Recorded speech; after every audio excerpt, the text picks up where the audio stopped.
रामगिरी महाराजांवरती कारवाई करा अन्यथा मुंबईमध्ये मोर्चा धडकणार असं वक्तव्य इम्तियाज जलील यांनी केलंय आणि इम्तियाज जलील यांनी राज्य सरकारला इशारा दिलाय। रामगिरी महाराजांवरती कारवाई न केल्यास 5 दिवसांमध्ये मुंबईच्या दिशेने कूच करणार असंही इम्तियाज जलील म्हणाले आहेत। महाराष्ट्राचे सर्व लोकांनी 5 दिवसांमध्ये आपली सगळी तयारी करून ठेवा। आपल्याला मुंबईकडे कूच करायचं आहे, मुंबईकडे धावा बोलायचा आहे। काही नाही, आपल्याला फक्त जाऊन जे मुख्यमंत्री उपमुख्यमंत्री दोघं आहे त्यांना संविधानाची एक पुस्तक भेट करायची आहे। महाराज, तुम्हाला एक गोष्ट सांगतो,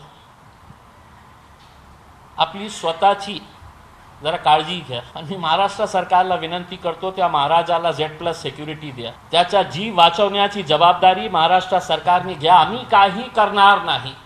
महाराज, तुम्हाला आम्ही सांगतो, हे लोक आपली कुर्सी ठेवण्यासाठी कोणत्याही पातळीवर जाऊ शकते ज्यांच्या बोलण्यावर तुम्ही हे सगळं नाटक केलेले आहे।